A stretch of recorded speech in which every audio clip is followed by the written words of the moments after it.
할렐루야. 하나님의 은총과 평화가 함께 하심을 믿습니다. 특별히 우리 정동교회와 우리 중앙교회, 형제교회 5년 5살 차이죠. 그렇죠? 5살 차이. 아편젤로 선교사님이 세우신 첫 번째, 두 번째 교회, 한국 기독교 역사, 그 가운데 감리교 역사에 중앙교회와 정동제일교회 역사는 정말 두고두고 의미 있는 사명과 그리고 관계를 말해주고 있다라고 볼 수가 있겠습니다.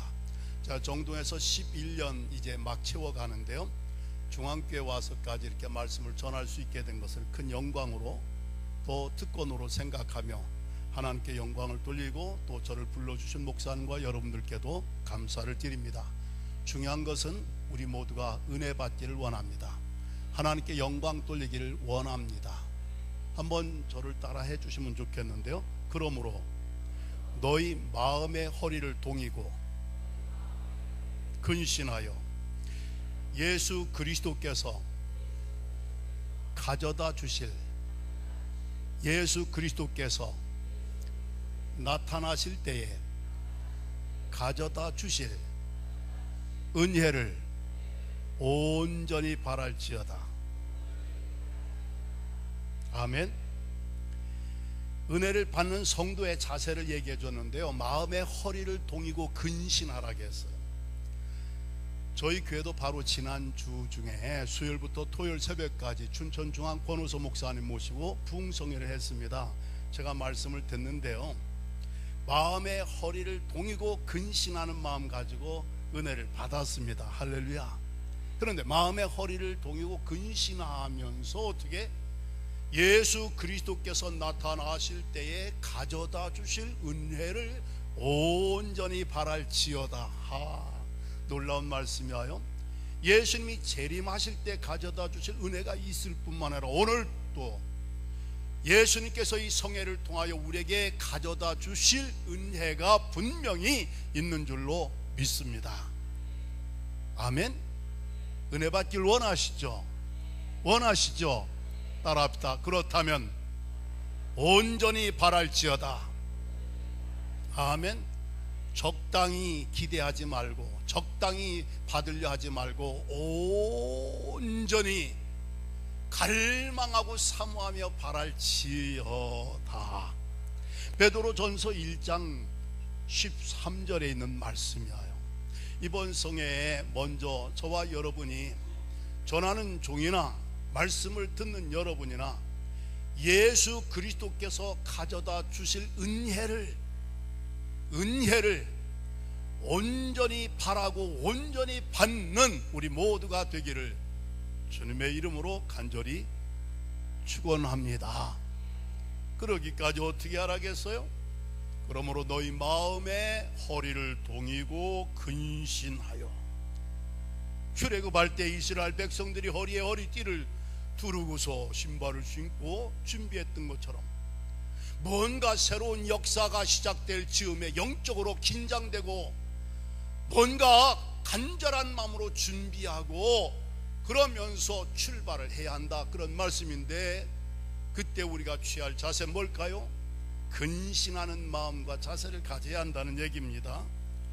오늘 찬양대 찬양이 얼마나 감동적인지, 장로님의 기도, 회개를 통하여 다시 한번 한국교회에 여기서 잘못된 삶을 멈추고 새롭게 하시는 하나님의 역사, 이전의 부흥의 역사 다시 한번 회복할 수 있게 하여 주시옵소서.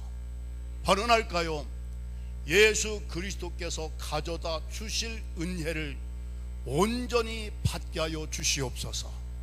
그러므로 저와 여러분 우리 모두가 마음의 허리를 동이고 근신하는 그런 자세로 주님이 가져다 주실 은혜, 아멘, 예수님께서 가져다 주실 은혜, 이 은혜를 온전히 바라고 온전히 받고 온전히 감격스럽게 체험하는 시간 우리 모두가 그렇게 되기를 주님의 이름으로 간절히 축원합니다. 오늘 낮에 제 친구 목사를 만났어요.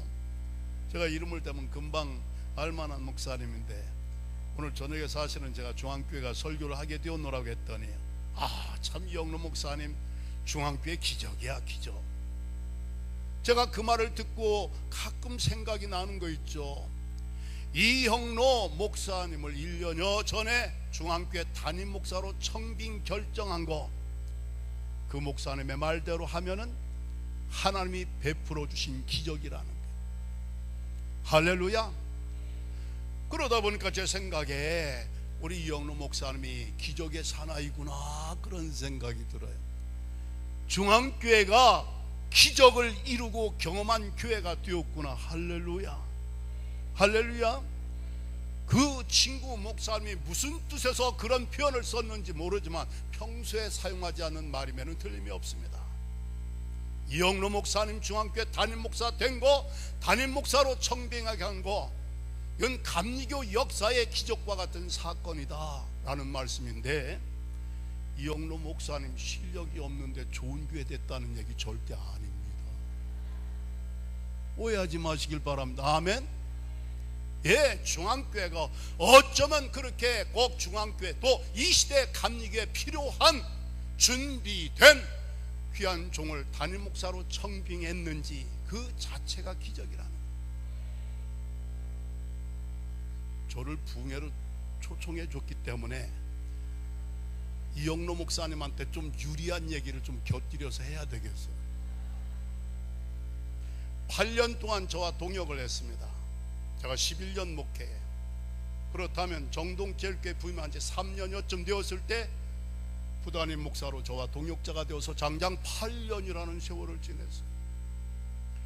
여러 부담임 목사들 이미 지나갔고 지금도 여러 명이 함께 동역을 하고 있습니다. 그런데 어쩌면 그렇게 좋은 부담임 목사님들을 보내주셨는지, 할렐루야. 다른 면에 있어서도 제가 목회의 복을 받았습니다만은 정동에 와서 받은 목회의 복 중에 하나는 부담임 목사 동역자를 하나님이 좋은 분들을 만나게 해주신 복이 얼마나 컸는지, 할렐루야. 제가 여러 해 전에 만락교회 김우영 목사님 섬기시는 교회 부흥회 갔더니 어느 날 목사님께서 그런 말씀하세요. 송 목사, 내 평생 목회를 해보니까 말이야, 목회의 복을 받은 목사가 있더구만. 아니, 목사는 다 같은 목사죠. 내 속으로 한국교회를 대표하는, 개척에서 대형교회를 이룬 또 영적인 거장, 그 훌륭한 부흥사이신 목사님, 내 평생 목회해보니까 목회의 복을 받은 목사가 있더구만. 그 말씀을 가만히 곱씹어 보니까 맞더라고요. LA에서 제가 26년간을 목회를 했는데, 그것도 코리아타운에서 어느 목사님 가시기만 하면 멀쩡했던 교회가 용서하세요, 이런 속된 말을 해서 짜부러 들어. 교인들이 떠나 200~300명 교인이 20~30명 교회로 줄어들어요. 자체 건물도 가지고 있는데 어느 목사님이 가면은 그 교회가 점점 부흥하고 있어요. 할렐루야. 제가 그런 걸 봤단 말이죠. 그런 상황에 저에게 목회의 복을 받은 목사가 있더구만 하는데, 외람되지만 저는 목회의 복을 받은 목사입니다. 아니, 아멘 안 하셔도 하나도 이상하게 안 여겨. 왜? 정동에 사도 길들여져서.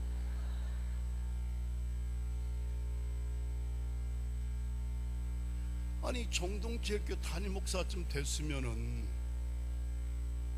목회 복 받은 거 아닙니까? 아멘이시죠? 제 얘기하려고 하는 게 아니라 이형로 목사님 목회 복을 받은 목사님, 제가 8년을 목회해봤잖아요. 목사님이 부임에 가서 축하하고 정말 기뻐한 일이기도 하지만 한편으로 저는요, 제 오른팔을 잃어버린 것 같아요. 아니, 그런 줄 알았는데 그 다음에는 이희문 목사도 일로 오고, 그 다음에는 박성식 전도사도 오고, 그 다음에 또 줄줄이 누가 올지 모르겠어. 하여튼 정동에서 떠났다면 다 중앙으로 오는구나. 제가 그랬어요.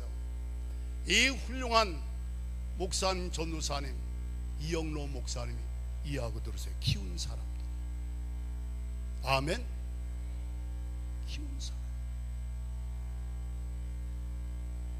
이 목사님을 신뢰하고 존중하고 이 목사님이 신이 많은 사람들이에요. 어쩌면 이런 인재들이 또 이렇게 목회에 팀워크를 이루게 되었는지. 오늘 제 낮에 친구가 한 말, 필동교회 이중동 목사가 한 말이야. 중앙교회 기적이라. 할렐루야. 이미 수없이 오랜 세월 속에 기적으로 하나님이 중앙교회를 인도해 주셨고, 특별히 근자에는 담임 목사 정빙하는 모든 과정에 있어서도 이런 은혜와 복을 주셨는데, 무쪼록 이영로 목사님, 부담임 목사 때 이미 저는 검증이 된 사람, 목회의 복을 받은 목사님을 중앙교회가 담임 목사로 청빙했다는 거, 갈수록 교회가 놀라운 변화와 성장의 역사를 이루게 될 줄로 믿고 확신합니다.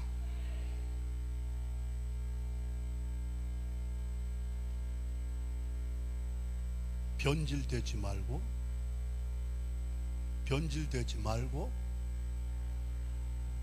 변화되자. 아멘. 누구나 변질될 가능성 다 있습니다.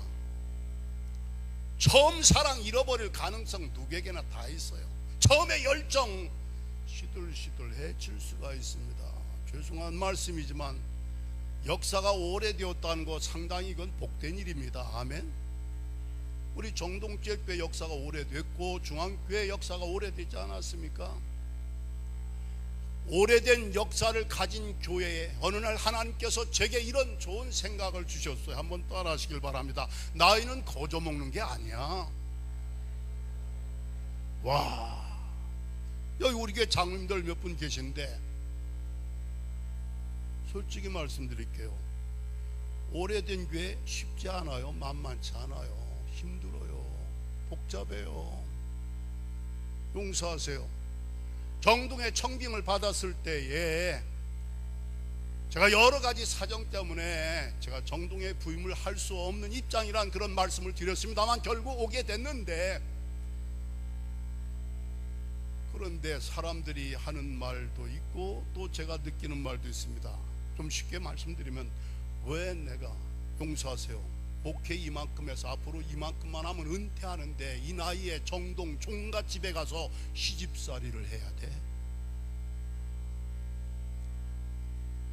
가문 가풍이 당당한 종갓집에, 양반집 종갓집에 왜 내가 가서 시집살이를 해야 돼? 여긴 지금 아주 익숙한 성도들과 정이 들 대로 들었고 벌려는 프로젝트도 있고 비전도 있고, 할렐루야, 내 자식들도 있고, 왜 내가 서울에 와서, 왜 정동제일교회 와서 목회를 해야 돼? 종갓집은 종갓집이더라고요.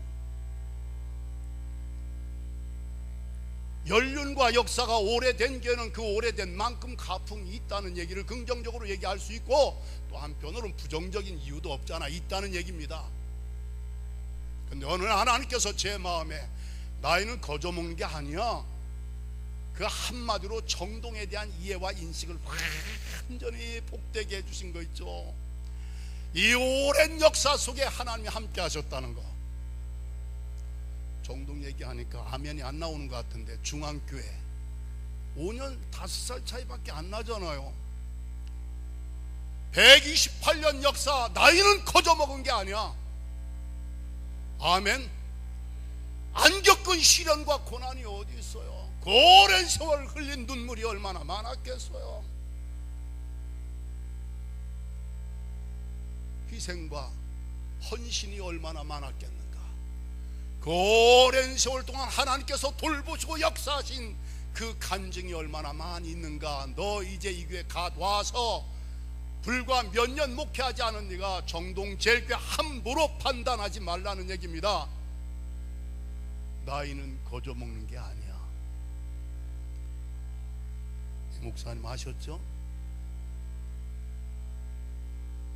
제가 아부도 하지만 선배로서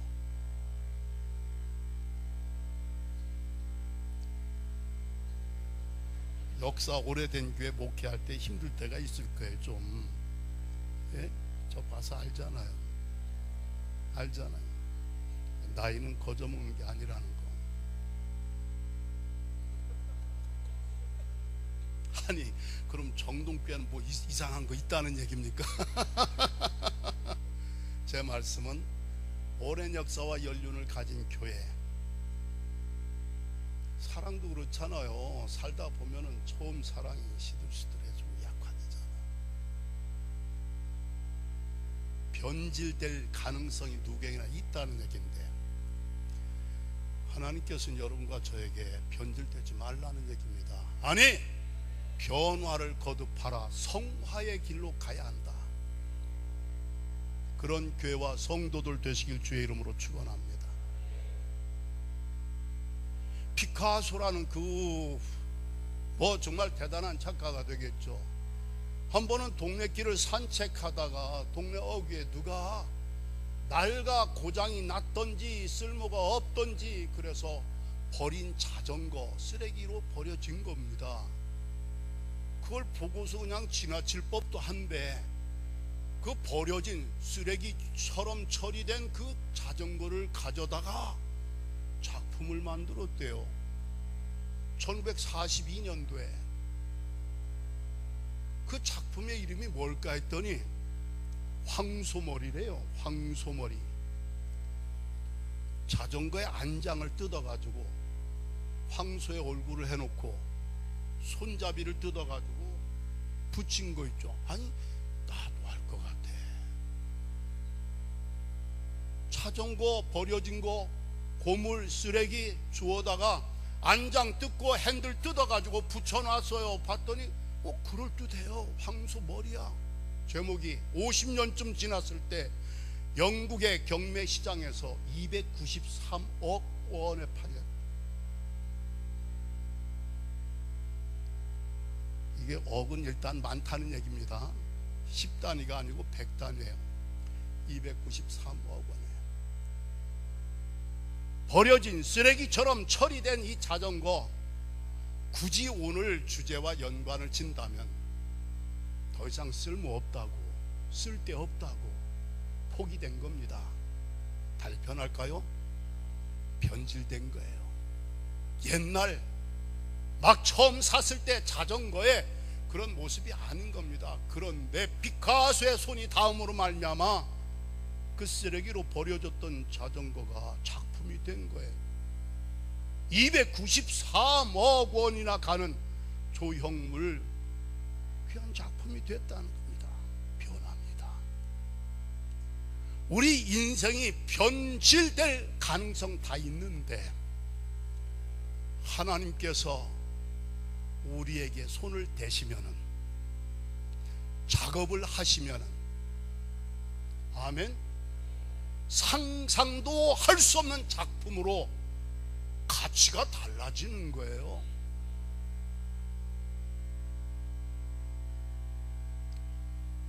피카소가 그런 말을 했더라고. 그 작품 만들고요,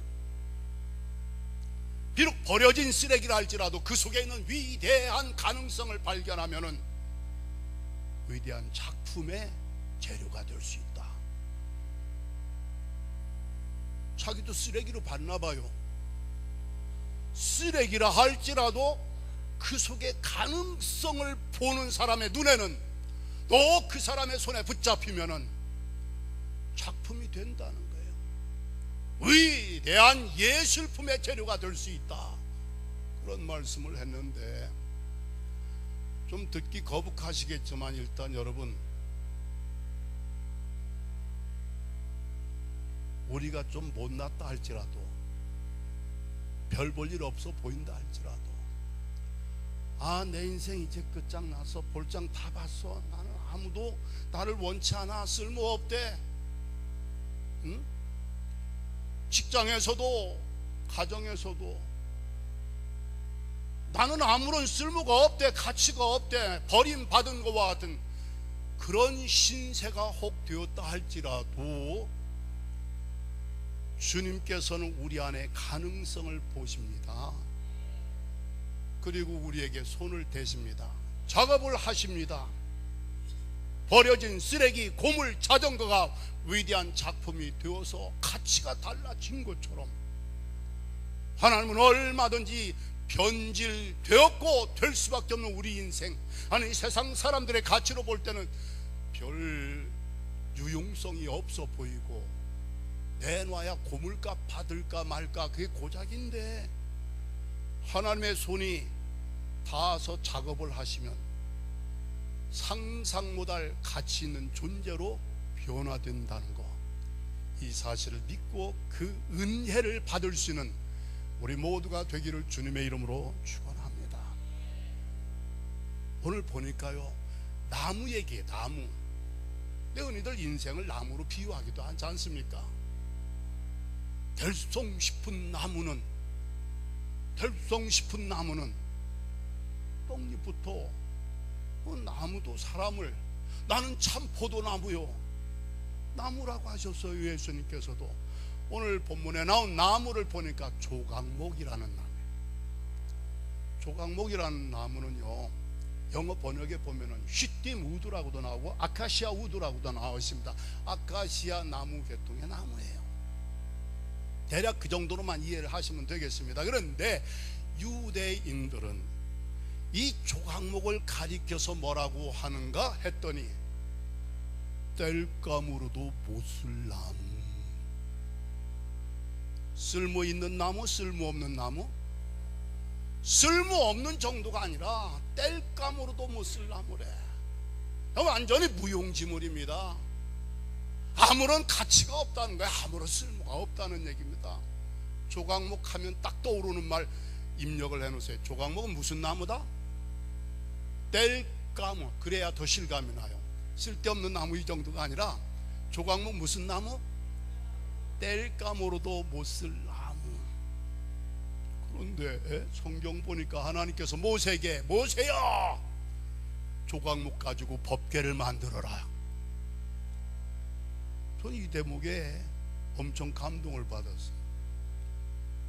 유대인들은 탈무드에 조각목을 가리켜서 땔감으로도 못 쓸 나무, 아예 버려진 나무, 쓸모없는 나무, 무가치한 나무라고 여겼는데, 하나님께서는 모세에게 조각목 가지고 법궤를 만들어라 하겠어요.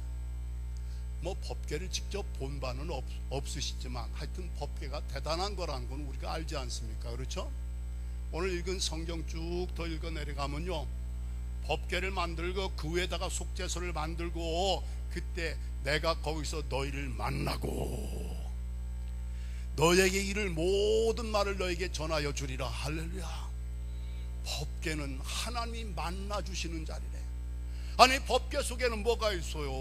모세에게 주셨던 십계명 돌판이 2개나 들어있고, 아론의 쌍난 지팡이가 있고, 광야 생활을 기억하도록 만나를 담았던 항아리를 거기다 두신 거예요. 이 십계명 돌판과 지팡이와 그리고 만나 담았던 항아리는요, 성경학자들에 의하면 예수 그리스도를 상징한다, 이렇게 표현도 합니다. 아무튼 중요한 건 그 법궤 안에는 보물 중에 보물만 담겨져 있다, 이렇게 보시면 틀림이 없습니다. 조각목, 땔감으로도 못 쓸 나무, 무용지물, 무가치한 존재로 여겼는데 하나님 눈이 딱 보신 거예요. 모세야, 지시하신 거예요. 그 나무 가지고 법궤를 만들어라. 우리가 볼 때에 남이 나를 어떻게 보든지, 또 스스로 자기 자신을 어떻게 생각하든지, 우리가 때로는 부정적이고 비관적인 그런, 때로는 열등적인 그런 생각을 가질 수도 있어요. 그러나 피카소라는 사람이 버려진 고장난 또는 쓰레기처럼 처리된 그 자전거 주워다가 조형물, 황소머리를 만든 것처럼 우리 하나님은 우리를 창조하셨을 뿐만 아니라 창조된 하나님의 형상을 잃어버리고 타락하였을 때 다시 한번 예수 그리스도를 통하여 대속하시고 성령님을 통하여 우리를 리크리에이트, 재창조하시는 하나님이신 줄로 믿습니다. 아멘. 이게 은혜예요. 우리가 멀쩡해서 목사가 된 게 아니라 죄인 되었을 때에 예수께서 십자가에 죽으심으로 말미암아 나를 향한, 우리를 위한 하나님의 사랑을 확증해 주신 거예요. 죄인이었어요. 아무 쓸모없는 고장난 자전거처럼, 쓰레기처럼 버려졌던 인생이라고도 볼 수 있었는데 하나님이 목사를 만들어 주셨잖아요. 재생시켜 주셨잖아요. 재활용받게 해 주셨잖아요. 얼마든지 우리 하나님은 변질될 가능성이 농후한 인생임에도 불구하고 우리를 이제도 여전히 변화된 존재로 새롭게, 그리고 가치있게, 그리고 영광스럽게 유용하게 쓰임받는 인생이 되게 해주실 수 있다는 확신을 갖고 조각목과 같은 존재였지만 그러나 법궤와 같은 존재로 탈바꿈, 우리의 존재를 근본적으로 변화시키고 우리의 인생의 가치와 의미를 근본적으로 새롭게 하시는 하나님의 위대한 작품들이 다 되시기를 주의 이름으로 축원합니다. 조각목, 전 사실 조각목 몰랐어요. 근데 조각목을 알게 된 계기가 있습니다. 성지 순례할 때에 이집트 여정을 마치고 홍해를 건너요. 버스를 타고 해저 터널로 지납니다. 4km의 바닷속에 터널 지나가니까 안내하는 사람이, 목사님 저기 있는 저 나무가 무슨 나무인 줄 아세요? 알턱이 있나요? 분명한 것은 황량한 광야에 뭐 여러 나무가 있지도 않아요. 한 그루 우뚝 서 있는데 보기에도 처량하고 초라하고 불쌍해 보이더라고요. 저 나무가요, 조각목이라는 나무예요. 아니 목사님, 제가 조각목을 잘 모르는데 안내한 사람이 자신 있게 저 나무가 조각목이라고 하는데, 그때 제가 성지순례 마치고 조각목을 좀 무슨 나무인가 이렇게 봤더니, 조각목이요, 법궤로 만드는데 하나님, 그것은 전적으로 하나님의 선택입니다. 하나님의 결정입니다. 아멘. 내가 착하기 때문에, 내가 뭐 언변이 좋기 때문에, 내가 집안이 좋기 때문에 목사 이게 아니고, 내가 이게 아니고, 나의 나 된 것은 오직 하나님의 은혜로 된 것이니, 아멘. 100% 하나님의 은혜입니다. 100% 하나님의 선택이고 100% 하나님의 결정입니다. 100% 하나님의 은혜로 오늘의 저 여러분이 여기 있게 된 줄로 믿습니다. 그걸 대전제로 하고, 조각목 도대체 어떤 나무일까 봤더니요, 단단한 나무더라고요. 영어책에 보니까 하드, 오렌지 브라운 우드 이렇게 돼 있어요. 오렌지 브라운이라는 건 나무의 빛깔, 색깔을 얘기하는 거고, 하드는 나무의 목질을 얘기하는 건데, 그때 그렇지 보물 중에 보물인 법궤를 만드는데 나무가 단단하면 얼마나 좋겠어요. 아멘. 북한에서 풍계리 지금 지금 원자 그 실험, 폭탄 실험하던 거, 거기 굉장히 강한 화강석으로 되어 있는 산이래요. 네? 강하다는 거예요. 강하기 때문에 원폭 실험을 해도 그것이 그렇게 크게 다른데 피해를 주지 않는다, 뭐 그런 식인 것 같습니다. 근데 중요한 건 조각목이라는 나무가 어떤 나무가 봤더니 하드, 단단한 나무래. 나는 깨달아졌어요. 그렇지, 보물 상자를 만드는데 쉽게 부서지는 나무 가지고는 안 되지. 단단한 나무여야지. 우리 교회가 성전 보수를 하는데요, 장의자를 뜯어내는데 어떤 사람이 그래요. 이 장의자가 굉장히 좋은 나무라고, 목질이. 그래가지고 이 나무를 다시 리폼해가지고서 새로 보수된 성전의 장의자로 다시 제작해서 쓰자 해가지고 이 엄청난 이 나무를 다 뜯어가지고서요, 뭐 1,000만 원 이상 들였어요. 저 수양관에 갖다 쌓아놨어요. 근데 전문가가 보더니 요즘은 이 나무가 나왕인데 요즘은 나왕으로 의자 만들지 않습니다. 예? 의자 성구 만드는데 쓰임받는 나무로 카운트 취급을 받지 못하는 거예요. 그런데 그때는 나왕이 좋은 나무라 해서 예배당에 의자 만드는데 썼지만 지금은 이 나무 안 씁니다. 여러분, 성구를 만드는데도 단단한 나무를 씁니다. 아멘. 조각목이 무슨 나무가 했더니 단단한 나무래. 저는 여기서 한 가지 영적인 의미를 우리에게 생각을 해본다면은, 내가 비록 세상 사람들이 볼 때 볼품으로 보나 뭘로 보나 배경을 보나 뭐 인물로 보나 학력으로 보나 별 볼 일 없어 보인다 할지라도, 나는 사람이 보는 것과 같지 않아. 사람은 외모를 보거니와 나는 중심을 보신다. 중심을 보시는 하나님. 베드로가 고넬 집에 가서 복음 전하고 그들 성령 받는 걸 보고 와서 예루살렘 교회에 와서 동료들에게 그들이 보고하기를 뭐라고 얘기했어요? 야, 하나님은 사람이 보는 것과 같지 않아. 외모를 보시지 않더라고. 중심을 보시는 하나님을 체험하고 증언한 것을 볼 수 있습니다. 하나님이 다윗을 선택할 때도 외모를 보지 말라고 했어요. 중심을 보라.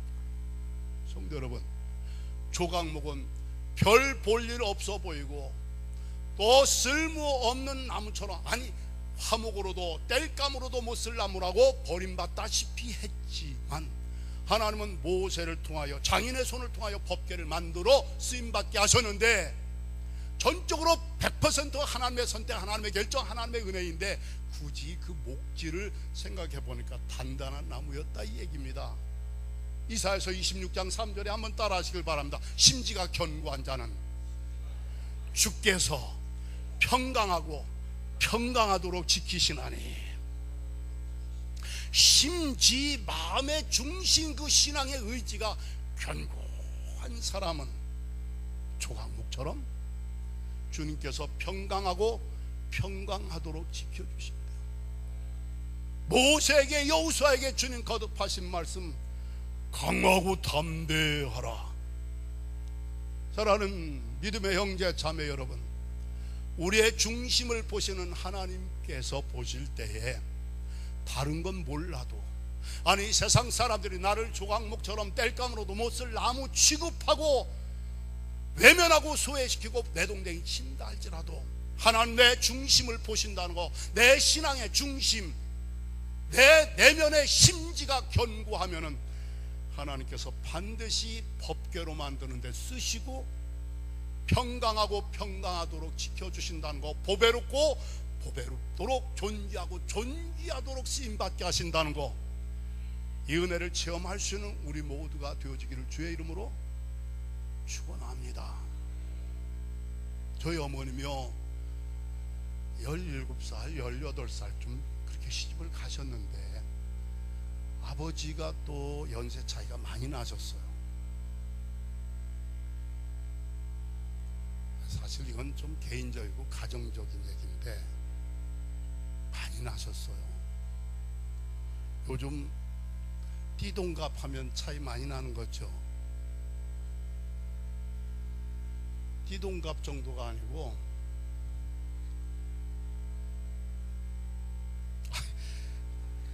이런 대목에 저렇게 좋아하니까 25세 차이에요. 하여튼 우리 아버지 능력도 많으셔요. 우리 어머니는 일자무식이에요. 늙은 할아버지하고 결혼한 거예요. 딸 하나, 아들 6쭉 낳았어요. 제가 6째. 말씀드렸죠? 시작서부터가 우리 어머님 인생이 참 불우했겠다. 아니, 저도 딸 자식이 있습니다만 사윗감 고를 때 야 서너 살 너댓 살까지 봤어요. 응? 그 정도 나이 차이에 사윗감을 보려고 했어요. 아니 세상에 어떻게 이렇게 연세 차이가 많이 난 분한테 시집을 보냈는가. 핑계는 그렇더라고요. 일제시대 때 일본 놈들 시키는 교육 안 받으려고 막 오면은 항아리에다가 뭐 숨기고 했다. 일자무식, 성함도 못 쓰세요. 연세 많으신 아버지 일찍 돌아가시고 자식 7하고 배운 거 없고 가진 것도 없고 집도 없고 땅 한 뼘도 없고 살 수 있어요? 못 살아요. 내가 생각해도 불쌍해요. 세상에 이렇게 불행한 인생이 어디 있을까 싶어요. 우리 어머니는 그 피눈물 나는 고난의 세월 속에 죽고 싶어도 못 죽는 건 뭐냐? 하나님 믿는 신앙 때문에. 아멘. 사는 게 이게 살 수가 없잖아요. 허구한 날 눈물뿌리 하나님 앞에 드린 기도, 쏟아낸 그 눈물의 기도 간단해요. 하나님, 자손이 귀한 집안에 아들 6이나 주셨는데, 7남매를 주셨는데 나는 어떻게 하면 애들 교복 입혀서 공부 학교 보낼 수 있는가? 이 아들 중에 누구 하나 장로님이 되어서 주님 섬기면 얼마나 좋을까? 불쌍한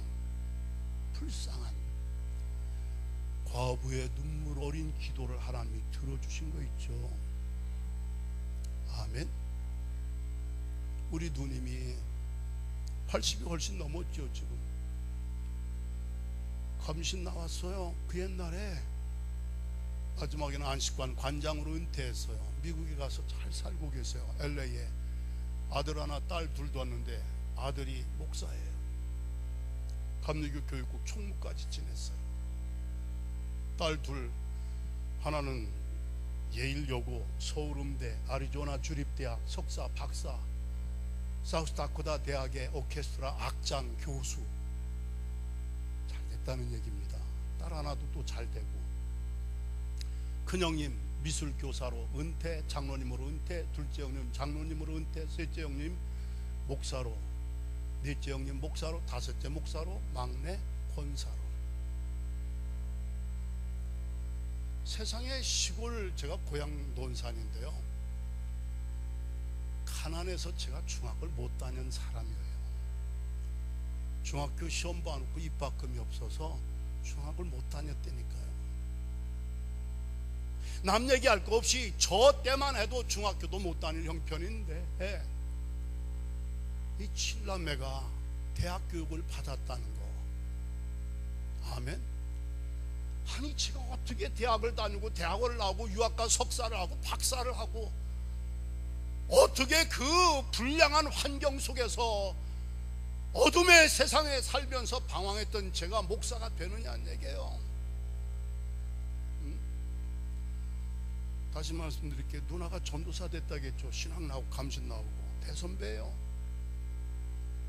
큰형님 홍익대학교 동양화 미술교사 장로님, 둘째 형님 장로님, 셋째 고대법대 나오고 감신대 나오고 목사, 넷째 대학 대학원 나오고 목사, 다섯째 목사, 막내. 아니 우리 어머니 말씀드렸죠? 배움이 없으세요. 평생 교회 다니실 때 성경 가방 갖고 다니세요. 저도 사드린 적이 있어요. 우리 고마운 어머니, 글은 모르시지만 성경 갖고 다니실 좋은 가방.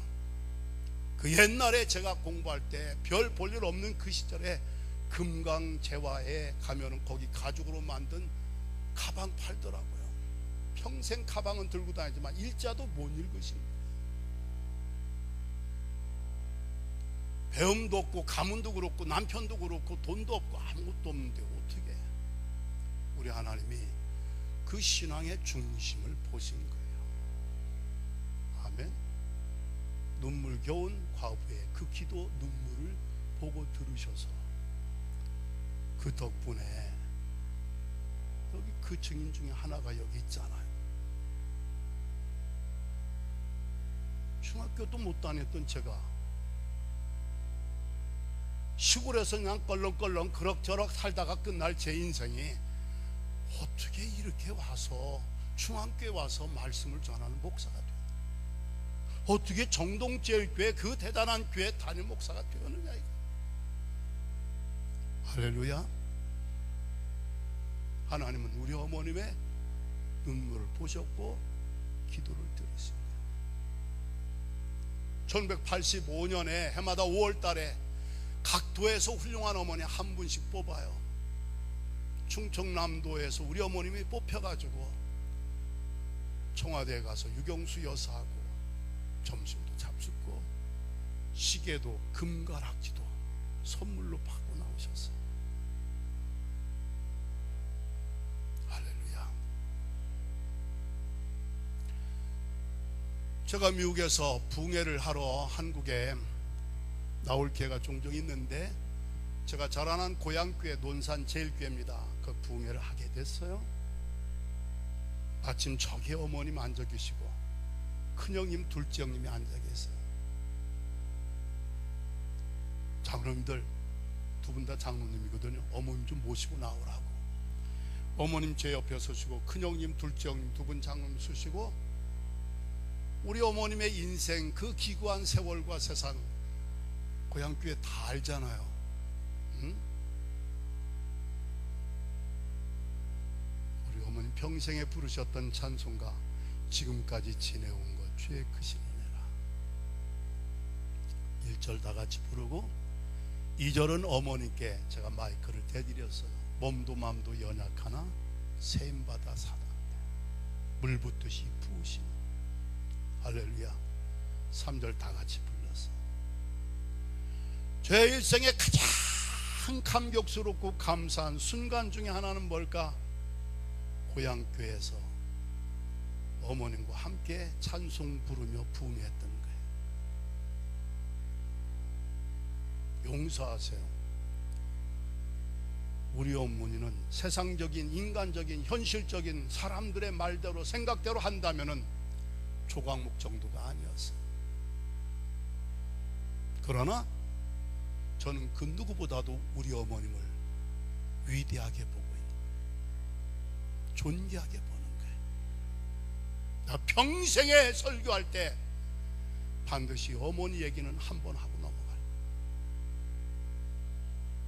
대학에서, 대학원에서, 미국에서 석사, 박사 졸업할 때마다 저는 가운과 모자를 벗어서 어머니께 꼭 입혀드리고 씌워드리고 제가 사진을 찍곤 했어요. 내가 머리 좋아서 공부 잘해서 장학금 받아서 이 공부한 게 아니고 우리 어머님의 그 믿음을 보시고 그 눈물의 기도를 들으신 하나님의 은혜로 제가 여기까지 왔습니다. 할렐루야. 중학교도 보낼 수 없는 형편이었고 장로님은커녕 그냥 교회 생활하기도 어려운 환경과 세상을 살았던 저희들인데 오죽하면 어머님이 나는 어떡하면 내 자식들 저 예쁜 교복 입혀서 학교 보내나. 우리 어머니 대학을 생각했겠어요? 중고등학교. 장로 하나만 되어도 좋겠다겠는데 아들 6 중에 3명이 목사가 되었고 2이 장로가 되었고 막내가 권사가 되었고 딸 하나 마지인 우리 누님은 전도사님이 되었고. 조각목이 왜 그렇게 단단해졌을까? 간단해요. 광야에 있었기 때문에. 좋은 환경이 아니잖아요. 빈들에 황량한 사막과 같은 그 광야에 물이 있어요? 돌봐주는 사람이 있어요? 알아주는 사람이 있어요? 없잖아요. 환난은 인내를, 인내는 연단을, 연단은 소망을 이루는 줄 알미니라. 그러므로 올해는 환난 중에도 즐거워하나니. 인생의 광야 같은 세상 속에서 때로는 조각목처럼 아무 쓸모도 쓸짝도 없이 버림받다시피 한 인생이라 할지라도 그 광야의 시련과 고난 속에서 하나님을 믿고 의지하는 심지가 견고해지면 하나님은 얼마든지 여러분과 여러분의 자손들까지도 조각목으로 끝나지 않고 법궤가 되게 하는 역사, 기적과 축복을 주시는 줄 믿고 이 은혜를 받을 수 있는 여러분들 다 되시기를 주의 이름으로 축원합니다. 여러분, 법궤가 되시길 원하죠? 법궤 되길 원하시죠? 그러려면은 자기가 조각목이 되어야 돼요. 아멘. 아무거나 주워다가 법게 만들어라 하시지 않았다니까요. 거기가 무슨 나무 있을 때 뭐 하나 골라다 그냥 만들어 하시지 않았어요. 성막에 만들어지는 모든 성분은 하나님께서 지정을 하셨어요. 조각목으로. 떡상, 제단상, 번제단 할 것 없이 다 조각목이에요. 저는 잘 모르겠어요. 왜 하나님이 조각목을 그렇게 좋아하셨는지, 왜 조각목으로만 성막의 성분을 만들게 하셨는지 잘 모르겠어요. 그건 하나님의 뜻입니다. 제가 말씀드렸죠. 선택, 결정 전적으로 하나님의 절대 주권 속에서 이루어진 거예요. 그러므로 조각목처럼 전에는 내가 이 모양 이 꼴 인생이었는데 하나님이 선택하시고 만들어 쓰실 때는 상상을 초월할 존재로 변화된다는 확신을 가지시고 그런 은혜를 받게 되시길 주의 이름으로 축원합니다. 용서하세요. 제가 별 볼 일 없이 인생 그냥 그럭저럭 살았으면 제가 이런 설교 할 수가 없어요. 제가 감히 우리 어머니가 이런 분이었고 우리 집안이 이런 집안이었고 제 인생이 이러했습니다 이렇게 감히 말씀드릴 수 있는 것은 뗄감으로도 못 쓸 나무와 다를 바 없는 어머니 더 우리 인생이었지만 세상에 어쩌면 이렇게 한 집안에서 목사 장로들을 그냥 다 만들어 주셨는지 하나님이 하신 일이 있기 때문에 이 감히 제가 부끄러움이 아니에요. 아니 솔직히 말합시다. 부끄러운 얘기입니다. 우리 인간적으로 볼 때 자랑스럽고 이제 폼나지 않잖아요. 시골에서 초등학교 3학년 때 아버지 돌아가시고 돈이 없어서 중학교 시험 봐놓고 입학금 못 내서 학교 못 다닐 때 그때 얼마나 서러웠겠어요. 제가 교복 입은 아이들을 얼마나 부러워했겠어요.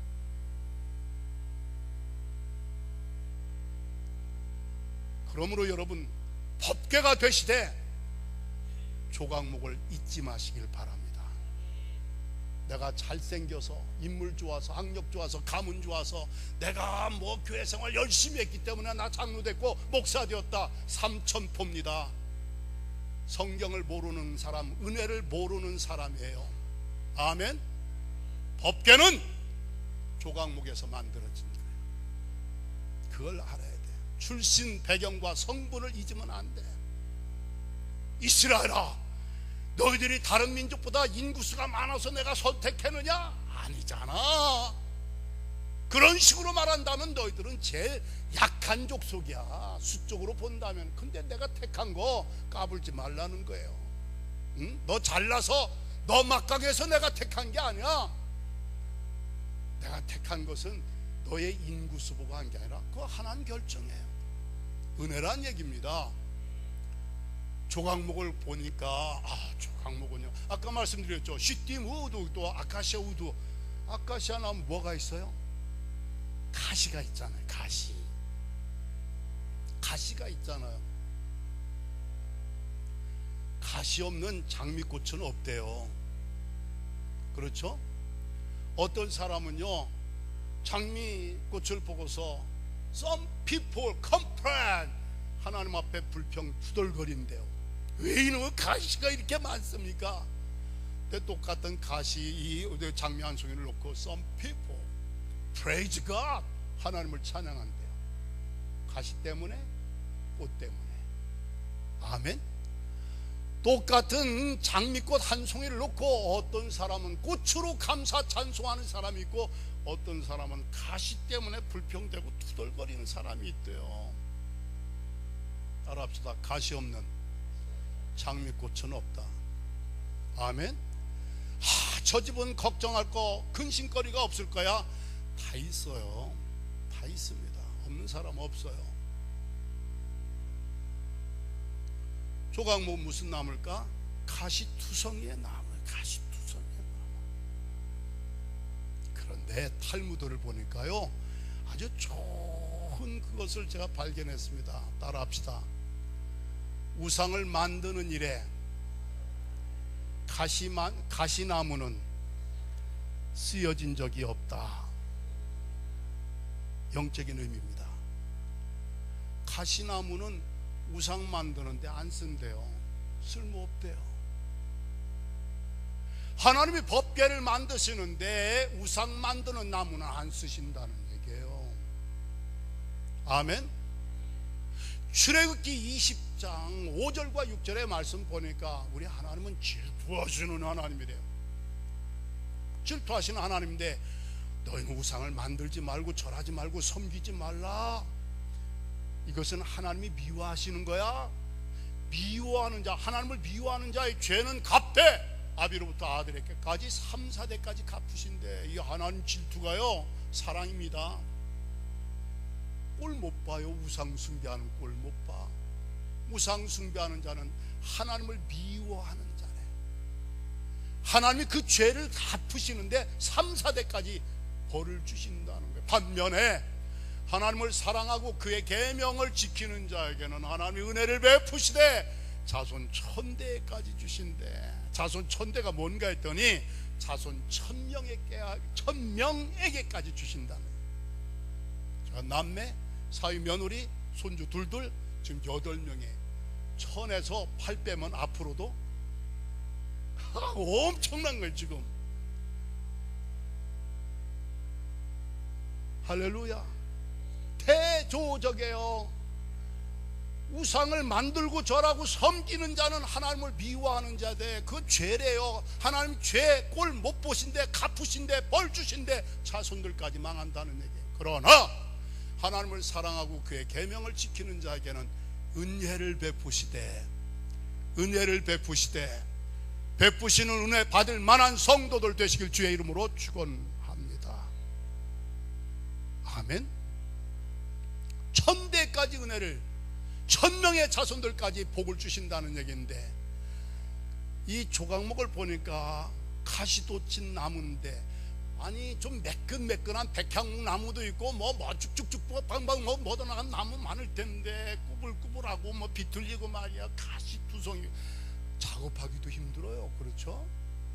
근데 가시나무 가지고 법궤 만드시고 여러 가지 의미를 거기서 추출할 수 있겠지만, 저는 영적인 의미 하나 생각한다면 적어도 생긴 건 가시투성이 생겼지만 신앙의 지조가 분명한 거예요. 가시나무는 우상 만드는 일에 쓰임받은 적이 없다. 우상 숭배하는 자, 하나님을 미워하는 자, 하나님이 죄를 갚으시는 자, 그들에게 무슨 은혜가 있겠고 무슨 법궤를 거기서 기대할 수 있겠어요? 응? 아무리 인물이 좋고 학력이 좋고 뭐 가문이 좋고 사회적인 위치가 좋고 좋아 보여서 정말 멋있는 백향목 나무처럼 쭉 뻗어나가 보기에도 멋있어 보여도 용서하세요. 하나님은 그 나무 쓰시지 않고 가시나무 쓰셨다는 거예요. 조각목 쓰셨다는 거예요. 하나님께 쓰임받길 원하시죠? 하나님을 미워하는 자, 우상 만드는 자, 벌받을 인생이 되지 말고 하나님을 사랑하고 계명을 지키는 자, 자손 1000명에까지 베푸시는 은혜를 받을 수 있는 법궤로 만들어지는 조각목과 같은 성도들이 다 되시길 주의 이름으로 간절히 축원합니다. 크리스토퍼 라이트라는 2010년 제3차 로잔대의 그 케이프타운 선언문을 만든 목사님은요, 현대 종교 지도자들 내지는 종교인이 빠지기 쉬운 우상이 3가지가 있대요. 하나는 파워, 권력, 또 하나는 석세스, 성공, 또 하나는 뭘까? greed, 탐욕이래요. 성경은 이것은 철저히 배격하고 HIS, 곧 humility, 겸손함과 integrity, 진실함과 simplicity, 단순하고 검소함으로 돌아오라고 부르신대. 오늘 이 시대 종교인들, 하나님이 그렇게 미워하시는 게 우상숭배라고, 하나님이 그렇게 질투하시고 싫어하시고 경계하신 게 우상숭배라고 하셨는데도 종교 지도자들이 빠지기 쉬운 죄악이 3가지가 있대. 우상이 3가지가 있대. 파워. 용서하세요. 오늘의 감리교 사태를 보면은 창피해서 낯을 못 들겠어. 어떻게 뭐가 됐다면 다 법정에 가가지고서 판사의 판결을 받아가지고 됐다 떨어졌다 떨어져, 이게 뭐예요 이게? 예? 진실이 없어. 인테그리티가 없어요. 믿을 수가 없어. 정직하질 않아. 이제는 권력의 목을 걸고 타락들을 하는 거 아닙니까? 심플리시티. 예수님은 머리 둘 곳도 없다고 하셨는데 요즘 목사들 무슨 돈이 그렇게 많아서 감독 선거하는데 억억 소리 나는 돈을 써. 난 이해가 안 가. 난 정말.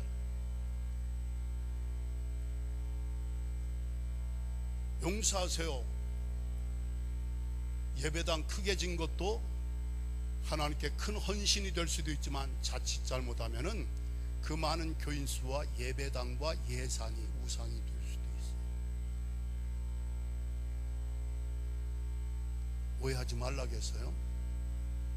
대형 교회라는 게 수만 명 교인이라는 게 자기 자랑 자기 교만의 우상이 되어 가시고 조심해야 돼요. 파워. 교인 수 많으면 파워가 생깁니다. 돈 많아집니다. 파워입니다. 석세스 성공했다고 합니다. 하나님은요 여러분과 저를 성공하라고 부르신 게 아닙니다. 거룩하라고 부르셨지. 아멘. 예, 거룩하도록 우리를 부르셨다는 거예요. 성공도 하나님의 영광이 되어야지. 그것이 자기 자랑이 되면은 그 우상이에요. 그래도 탐심은 우상 숭배라고 하여 골로새서에 정의까지 해놨습니다. 빠지기 쉽대. 티모티 켈러는요 거짓 신들의 세상이라는 책에서 인간의 마음은요 우상을 대량으로 생산하는 공장과 같대. 이 공장에 생산한 우상 하나 때려 부시면 또 만들고 그래서 이 우상을 생산하는 공장 이것을 폐쇄하는 방법은 하나밖에 없대. 하나님과의 생생한 만남을 체험해야 한다. 하나할까요? 성령 충만함 받지 않으면은 이놈의 공장에서 계속 우상이 만들어진대요.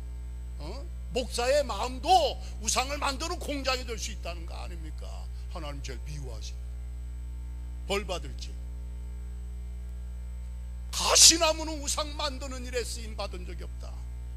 외적으로 볼 때는 땔감으로도 못 쓸 나무, 별 볼품 없는 나무, 누가 내놔도 주워가지도 않을 나무처럼 보인다 할지라도 우상 만드는 일에 쓰임 받은 적이 없다. 오직 여호수아가 뭐라 했어요? 말년에 죽음 앞두고 여호수아서 24장 15절인가요? 따라합시다. 오직 나와 내 집은 여호와만 섬기리라. 그 말 가만히 음미해 보면요 모세의 영적 지도를 받았고 40년 동안 여호수아의 지도를 받았어요. 그리고 그들은요 수십여 년 동안 출애굽하면서부터 홍해 건널 때 광야 40년에서 가나안 정복 전쟁할 때 살아계신 하나님의 기적을 체험한 사람들. 아멘. 하나님의 은혜를 받은 사람, 하나님의 축복을 받은 사람들인데, 근데 오죽하면 여호수아가 죽을 때 양단 간에 선택하라는 거야. 바알이냐 여호와냐. 지긋지긋하다는 거예요. 니놈들 두 다리 걸치고 두 마음 품고 오직 나와 내 집은 하나님만 섬길 테니까 너희들도 알아서 결단하라는 거 아닙니까? 우상 숭배에 처결한다는 게 이게 간단한 게 아니라는 얘기입니다.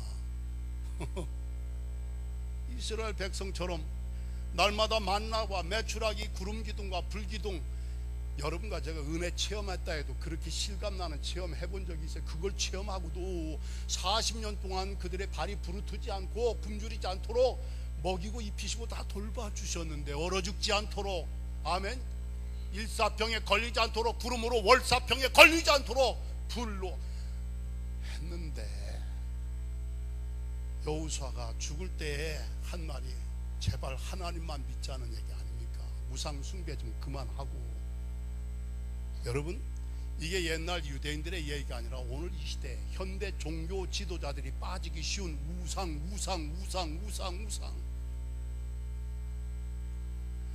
성경은 처음부터 우리에게 원하는 게 HIS라고 했어요. 내 마음을 품으라고. 나는 마음이 온유하고 겸손하네. 아멘. 하나님 정직하신 것 같이 정직하라고.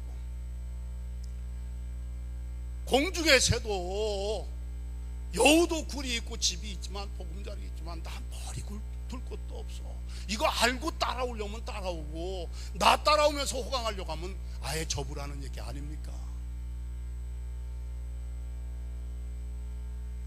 어느 날 김선도 목사님이셨을 때, 감독님 되시기 전에, 송 목사에, 네, 우리 교회 권사님 아들이 UCLA로 유학을 가는데 송 목사 교회로 소개했으니까 가면 잘 좀 돌봐줘. 네, 알겠습니다. 와 봤는데 어떻게 그 문 가지고 유학을 왔을까 싶어요. 아버지는 서울법대, 어머니는 이대, 엘리트 커플의 장남 조사나, 일찍 낳았어. 인큐베이터 넣었어. 황달이 걸렸어. 최악의 뇌성마비 장애인이야. 이 고개는 받치지 않으면 어쩔 수가 없어. 말 한마디 하려면 온몸을 뒤틀어요. 여기서 설교할 때 이진수라는 청년인데, 그가 찬송 부르는 모습, 아멘.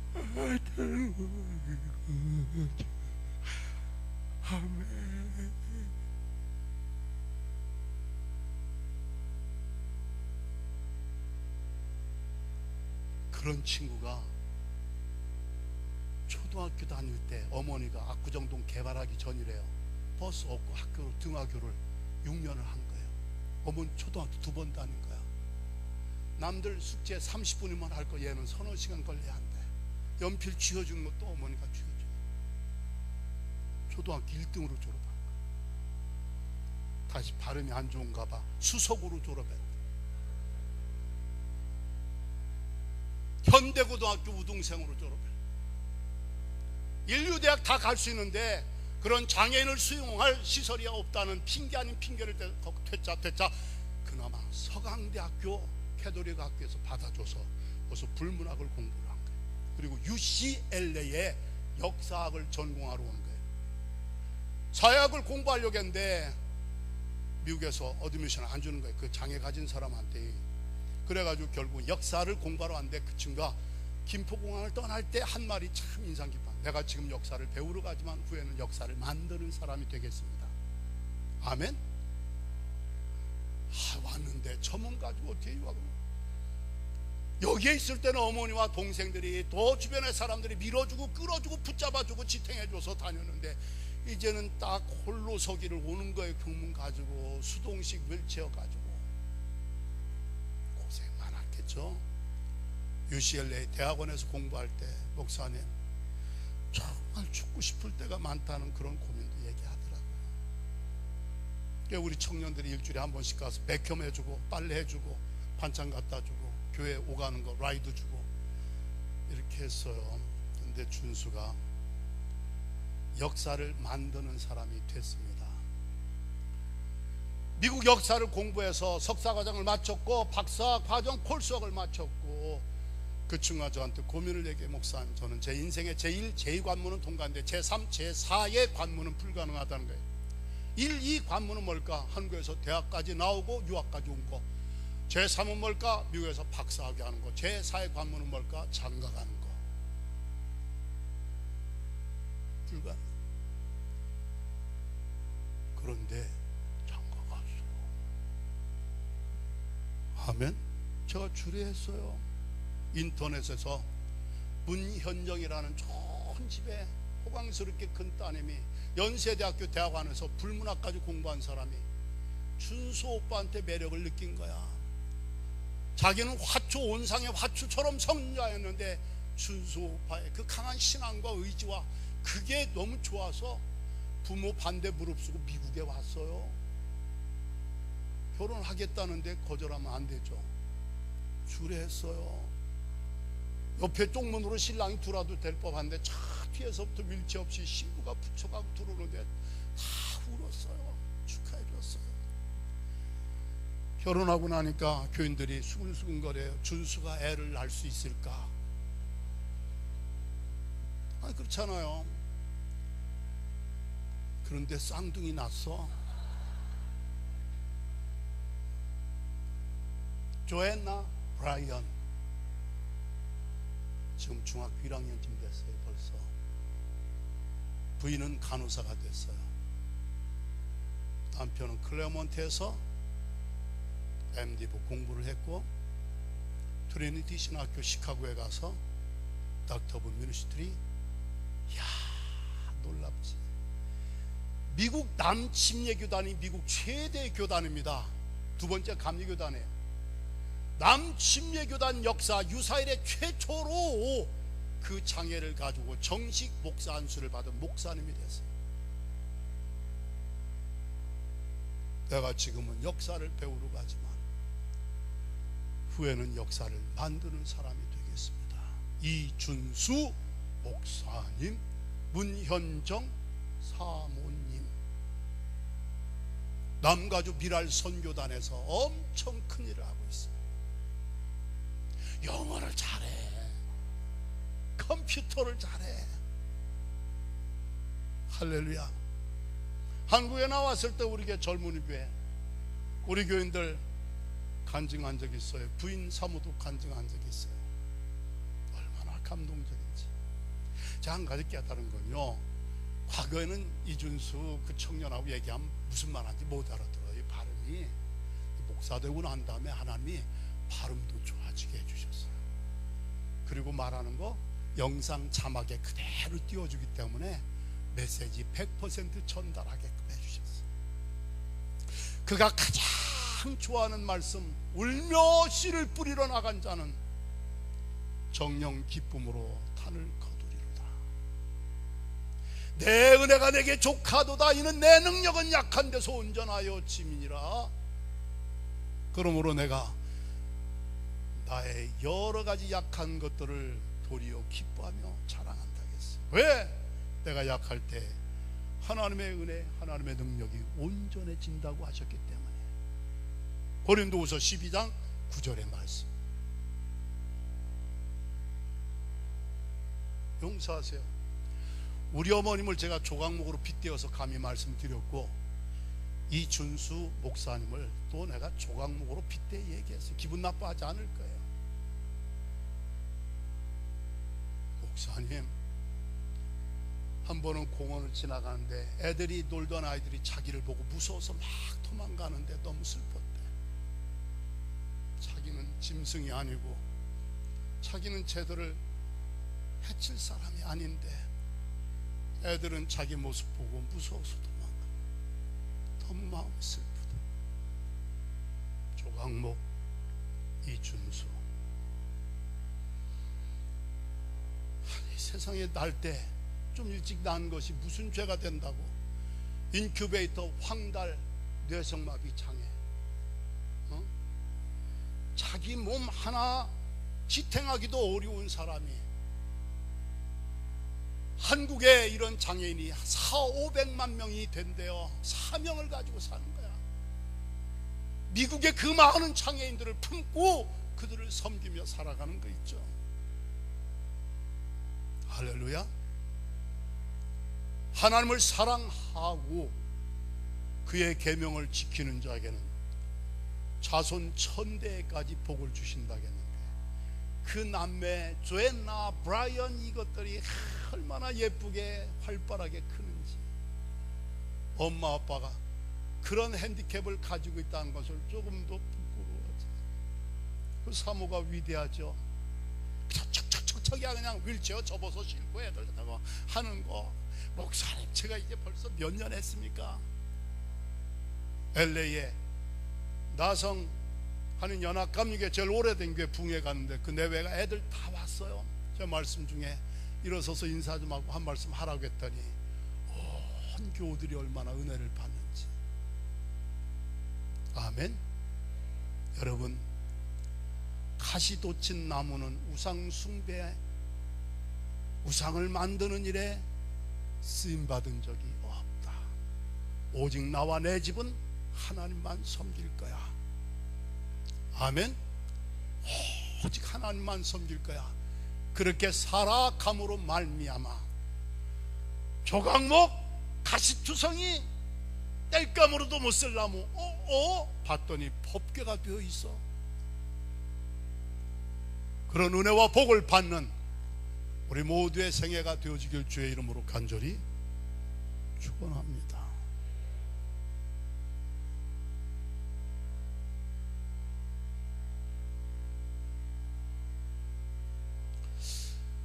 조각목 얘기 한 꼭지만 더 말씀드릴게요.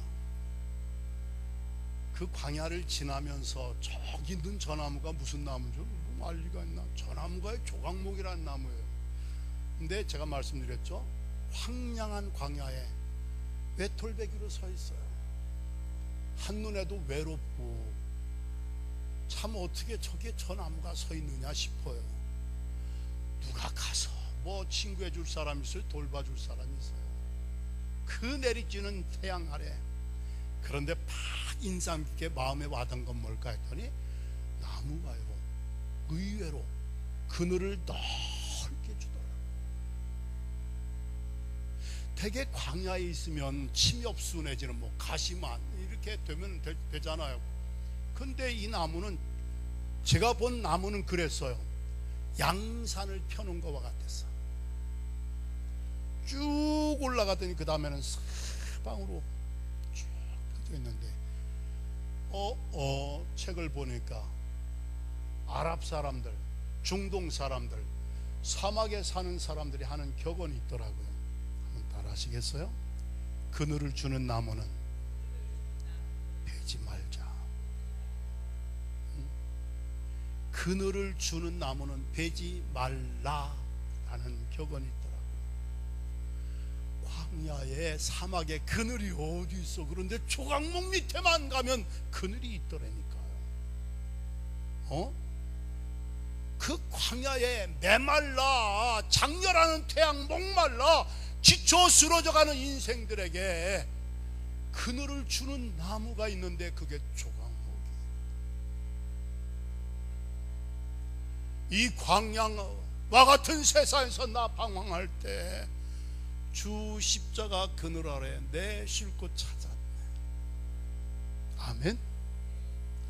주님의 십자가 그늘 밑에서 안식을 얻은 우리들은 이제 세상에 나아가 조각목처럼 그늘을 주는 나무가 될 수 있고 되어야 되지 않겠느냐. 아멘. 저는 그 대목에 감동받았어요. 불쌍한 마음, 처량한 마음 들었어요. 제 마음에.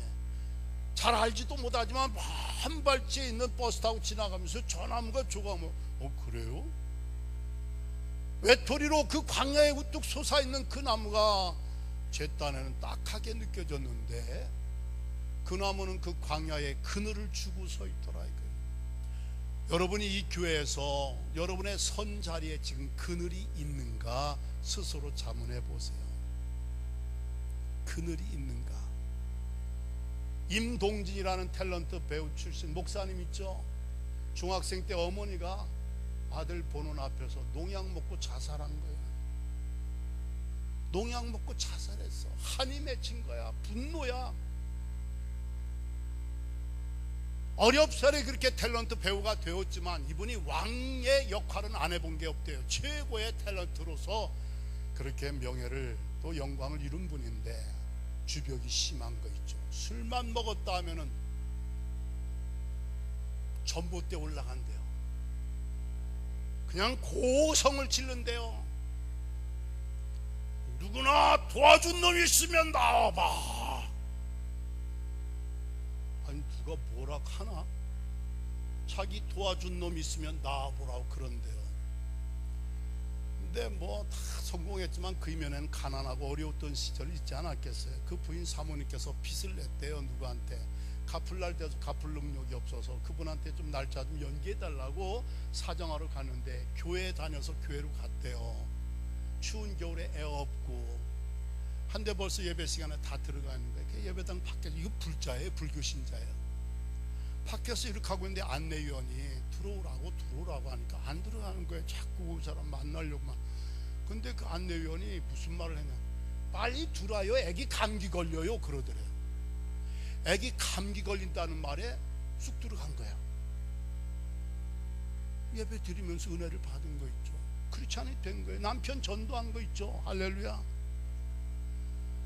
나 도와준 놈이 있으면 나와 봐. 울분을 그렇게 토해내고 했던 그 남편이 아내 따라 교회 갔다 온 다음에 난생 처음으로 그렇게 깊은 잠을 잤대요. 이렇게 평화로운 잠은 처음 자봤대요. 주님께서 그의 영혼을 향하여 말씀 들려줘. 너는 누구 도와준 적 있냐? 응? 누구 도와준 놈 있으면 나와봐 했는데 넌 누구 도와준 적이 있느냐고 하시는데 도와줘본 적이 없더래. 그래서 목사 된 거예요, 그 양반이. 아멘. 아들도 목회자가 됐어요. 세상 부귀와 명예와 행복과 바꿀 수 없는 노래를 부르는 사람이 됐어요. 할렐루야. 그늘을 주는 나무는 아름답습니다. 비록 처한 환경과 현실이 메말라 터진 광야, 황량한 광야, 나 서바이벌, 생존하기도 힘들어, 살아가기도 버거워. 그런데 누구든지 와서 내 그늘 밑에 와서 쉬었다 가라고. 그늘을 주는 나무는 베지 말라. 오늘 시대의 중앙교회가 그늘이 되어서 128년의 역사를 지내왔고, 여러분 각자 가정에서, 직장에서, 교회에서 조각목과 같은 나무, 그늘을 주는 나무들이 다 되시길 주의 이름으로 축원합니다. 목회자가 때로는 여러분에게 그늘이 되어주는 그런 은혜도 있게 되어야 되겠지만, 때로는 여러분들께서도 목사에게 그늘이 되어줘야 돼요. 좀 크게 할게. 뒤에도 아멘 하세요. 여러분께서도 목회자에게 그늘이 되어주시길 바랍니다. 목사 외로워요, 힘들어요, 어려울 때가 많아요. 저희 교회 130주년을 맞이해서 130주년 기념 행사 계획 가운데 하나, 칸타타를 창작하기로 했습니다. 이름은 시토스 빌알. 요한복음 12장 24절, 떨어져 죽으면 많은 열매를 맺는다는 거. 아펜젤로 선교사님이 이 땅에 와서 선박사고로 순교하셨다는 그분이 떨어져 죽은 미랄댐으로 말미암아 정동교회, 한교회, 감리교회, 중앙교회 역사가 이루어지지 않았느냐. 그래서 미랄의 원조신 예수 그리스도를 기리고 아펜젤로 선교사님을 기리기 위하여 시토스라는 창작 칸타타를 만들기로 해서 예산 3천만 원을 세워놨어요. 그런데 130년 되던 해에는 그 작품이 당장 나오는 게 아니잖아요. 작곡에 들어갔을 뿐이지. 3천만 원 예산 다 썼어요. 뭐 세문안교회 등등 해서 학술대한다, 뭐 기념사만 3천만 원, 그건 뭐 그냥 다. 근데 그 이듬해 작품이 나왔어요. 이 일을 맡아 수고하는 분들이 제 방에 딱 들어왔어요. 테이블에 앉았어요. 목사님, 한국 최고의 작곡가가 그것을 발런티어로 자원봉사하다시피 작곡을 했지만 이 작품을 연주하는 과정에 7천만 원이 듭니다. 근데 그 말씀을 딱 듣는 순간 제 마음속에 가슴이 철렁하더라고요. 좀 이상한 비유지만 애를 낳을 계획도, 그리고 뭔가 애를 키울 준비도 없었는데 애를 털썩 나가지고 들어온 거야. 담임 목사 방에. 난 아는 정도가 그것밖에 안 돼가지고 애를 나가지고 온 거야. 얘 살려야 돼, 안 살려야 돼? 키워야 돼, 안 키워야 돼? 준비가 돼 있어, 안 돼 있어? 터대기 하나도 없는데 지금 일원도 없어요. 7천만 원 든데. 어우, 큰일 났더라고요. 기도했어요. 근데 다행히 그 커뮤니티에서 2천만 원을 모아놓은 거야. 헌금도 하고 뭐 절약하고 2천만 원, 5천만 원이 필요해.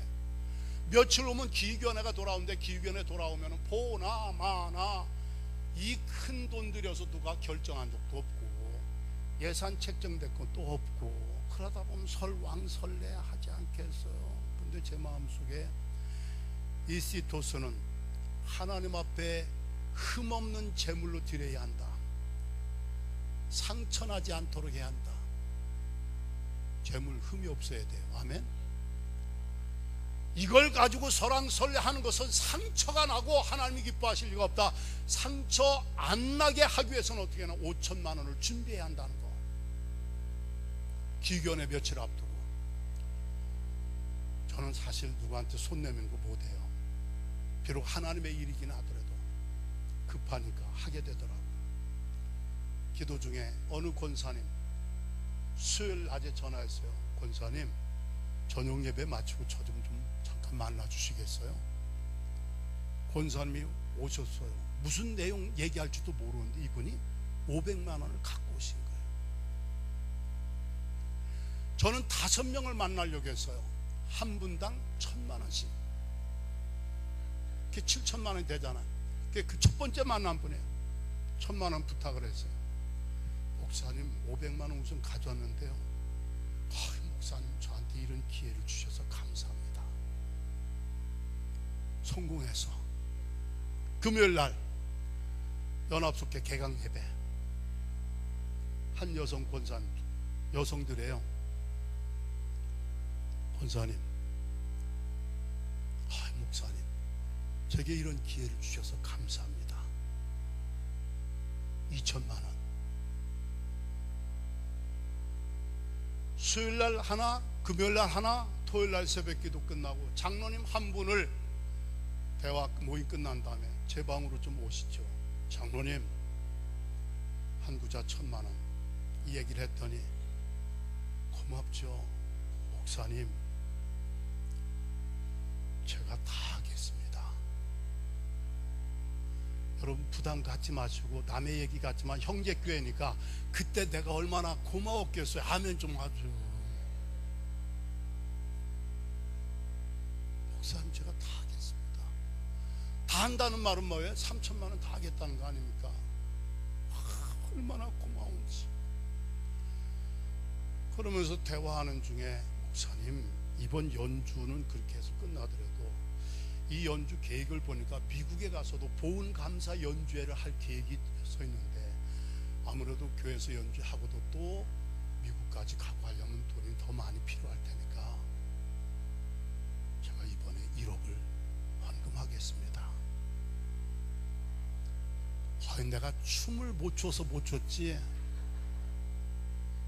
그 말을 하면서 눈물을 쪼르륵 흘려요.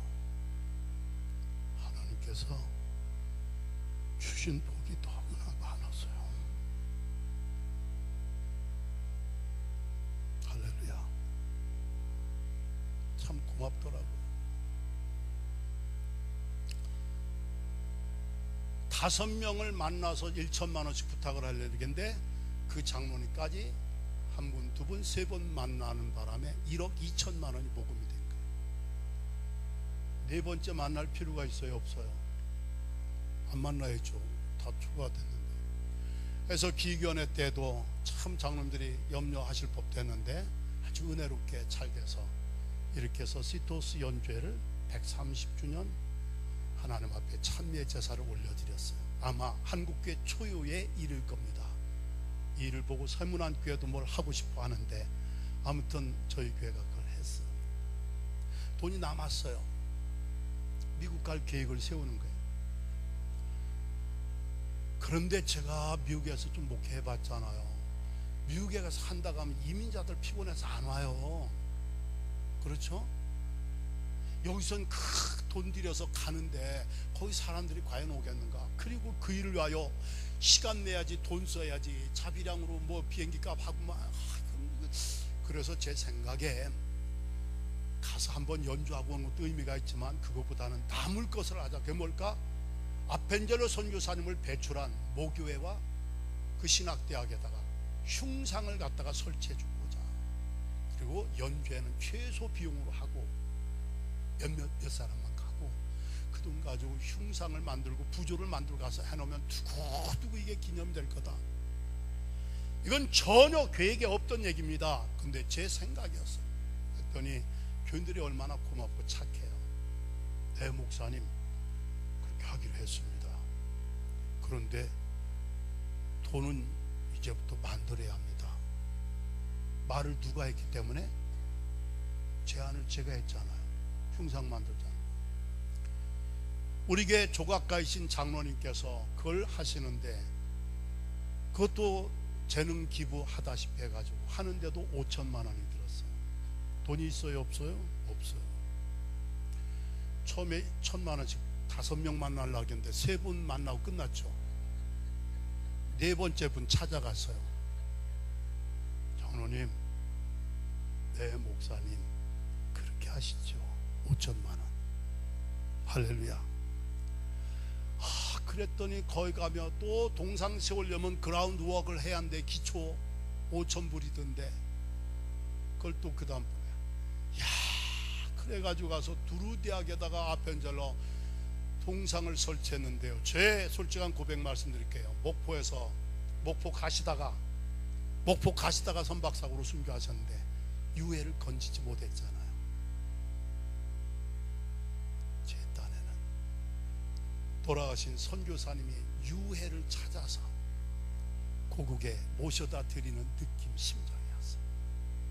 모교회에다가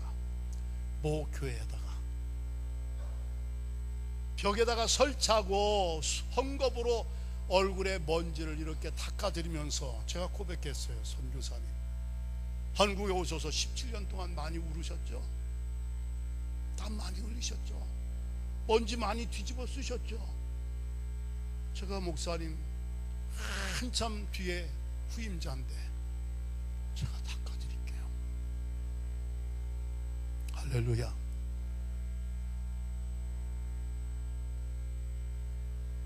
그늘을 주는 나무는 베지 말라. 아멘. 저는 제 평생에 정동에서 목회하면서 겪은 아름다운 간증이 참 많이 있어요. 그 중에 하나를 오늘 말씀드린 겁니다. 저의 목회에 그 그늘이 얼마나 시원하게 해줬는지. 자칫 잘못했으면은 교회에서 수고한 사람들 상처받고, 그렇죠?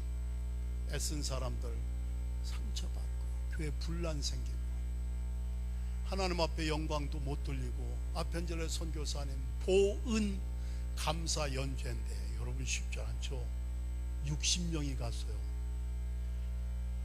60명이 자비량으로 비행기 표 끊어가지고 가서 연주회를 했는데 얼마나 은혜들을 받았는지. 조각목, 뗄감으로도 못 쓸 나무, 경제적인 가치가 전혀 없는 나무, 사람들이 별로 필요로 하지 않는 나무, 쓸모없다고 광야에 버려진 존재처럼 살던 인생. 그러나 하나님은 조각목 가지고 법궤를 만들게 하셨어요. 조각목은 무슨 나무? 그늘을 주는 나무. 따라합시다. 조각목은 단단한 나무다, 가시나무다, 그늘을 주는 나무다. 조각목은 무슨 나무? 뗄감으로도 못 쓸 나무. 뗄감으로도 못 쓸 나무. 미국에 토니 에반스라는 신학자이며 목사님이 계세요. 흑인이세요. 7,000명의 교인이 모이는 교회, 미국에 꽤 영향을 끼치는 목사님이십니다. 토니 에반스 목사님이 오늘 미국 교회는 심각한 위기에 처해 있다. 방법은 하나님의 통치를 받는 길밖에 없다. 미국 교회만 그럴까요? 한국 교회는 안 그럴까요? 위기에 처해 있습니다. 한국 교회가 위기에 처해 있습니다.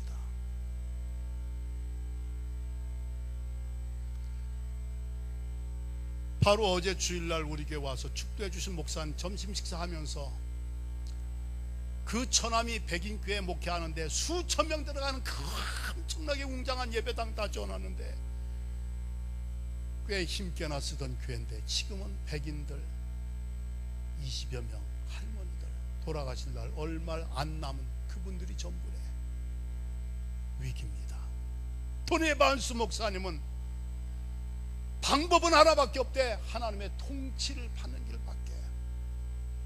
한국교회 귀담아 들어야 할 말인 줄로 믿습니다. 이 말씀을 한 토니 에반스 목사님이 강조한 말이 이런 말을 했어요. 한번 따라 하시길 바랍니다. 쓰레기라 할지라도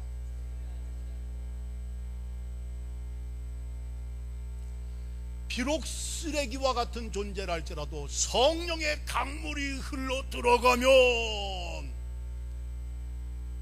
따라하실까요? 고물이 보물되는 기적이 일어난다.